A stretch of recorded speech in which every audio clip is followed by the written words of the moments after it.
நான் பேக் சைடில் இவ்வளோ முடி வந்து ஒரு கை 4 ஃபிங்கர்ஸ் க்ளோஸ் ஆகிற மாதிரி முடியை வந்து செப்ரேட் வச்சுக்கிட்டேன். அதுக்கு கீழே நம்ம வந்து பிரைட் போட்டுக்க போகிறோம். ஸ்டெப் பை ஸ்டெப் சைடில் இருந்து கொஞ்சம் கொஞ்சமாக எடுத்து அதை டைட்டாக ரப்பர் பேண்டால்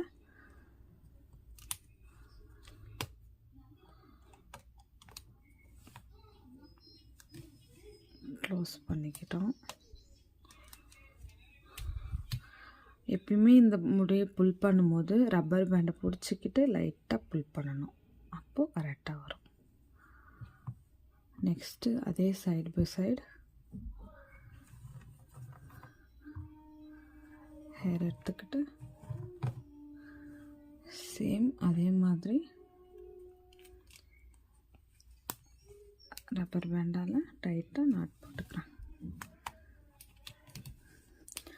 உங்களுடைய ஹேர் ஸ்டைல் நல்லா இருக்கணும் அப்படின்னா ஒன்று வந்து நீங்கள் புல் பண்ணுற மெத்தட், இன்னொன்று நீட் கோம் இருக்கணும். ஓகேங்களா?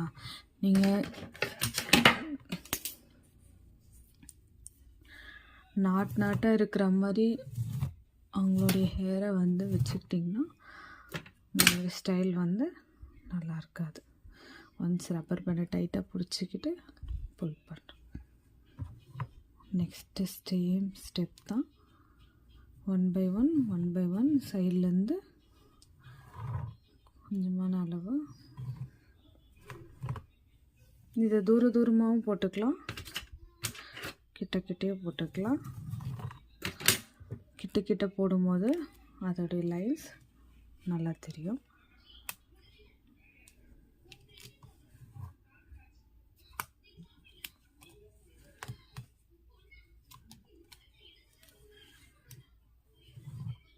ஒன்ஸ் ரப்பர் பேண்டை டைட் பண்ணி லைட்டாக அப்படி புல் பண்ண.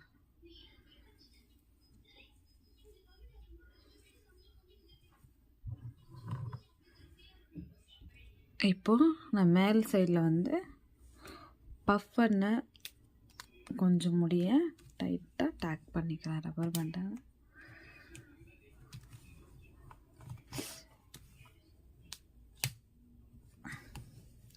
அங்கேருந்து ஒரு 3 சென்டிமீட்டர் அளவுக்கு இன்னொரு ரப்பர் பேண்டால் டேக் பண்ணிக்கிறேன்.